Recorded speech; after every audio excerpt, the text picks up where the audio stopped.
জানো সেয়তি কৈছে নেহৰ মুগাৰে মহুৰা ঐ তাতো কৈছে নে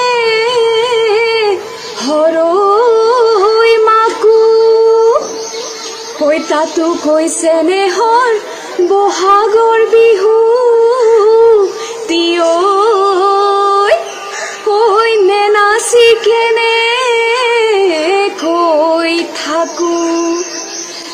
বহাগ মাথো এটি ঋতু নহয় নহয় বহাগ এটি মাহ অসমীয়া জাতিৰ আয়ুস ৰেখা গণজীৱনৰ ৰেখা কোনে কৈছে এবাৰ বিহু নহব বিহু কিংবা বহাগ প্ৰতিজন অসমীয়াৰ দেহত আৰু প্ৰাণত চিৰ বিৰাজমান Hi friends, hope you all are doing good. I don't know how relevant this question is right now as we all are going through a crucial phase. We are restricted to our homes, restricted from our normal life, and it's all because of the death spell that has been casted by the deadly virus COVID-19.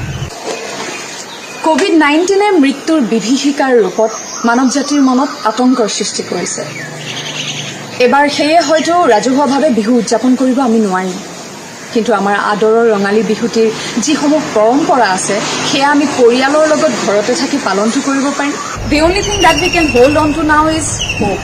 For us, the Assamese community, spring is hope.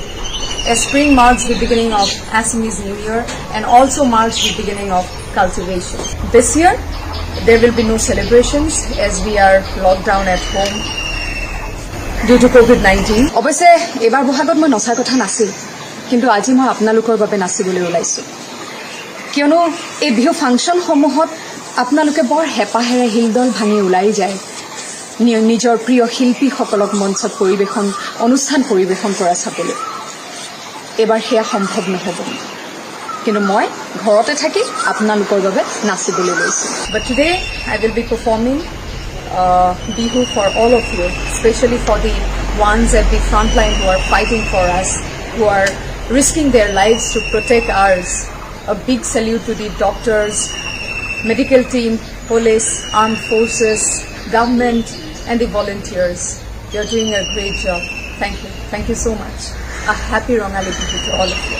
এইখিনিতে মই সেই বীৰ যোদ্ধাসকললৈ মোৰ কৃতজ্ঞতা জ্ঞাপন কৰিছো যিসকলে নিজৰ প্ৰাণৰ চিন্তা নকৰি আমাৰ বাবে যুঁজি আছে আমাক সুৰক্ষিত ৰাখিবলৈ ডক্টৰসকল medical team police armed forces volunteers media সকলোলৈকে মই ধন্যবাদ জ্ঞাপন কৰিছো আৰু এইখিনিতে মই চৰকাৰকো ধন্যবাদ জ্ঞাপন কৰিছো আপোনালোকৰ দায়িত্ব ইমান নিয়াৰিকৈ পালন কৰাৰ বাবে স্যাম আজি মই তোমাৰ বাবেও নাচে জাতিৰ অস্তিত্ব ৰক্ষাৰ আন্দোলনত যিসকলে নিজৰ প্ৰাণ হেৰুৱালে সেই শ্বহীদসকললৈ মই মোৰ শ্ৰদ্ধাঞ্জলি জ্ঞাপন কৰিছো আৰু তেওঁলোকৰ পৰিয়ালবৰ্গলৈ বহাগৰ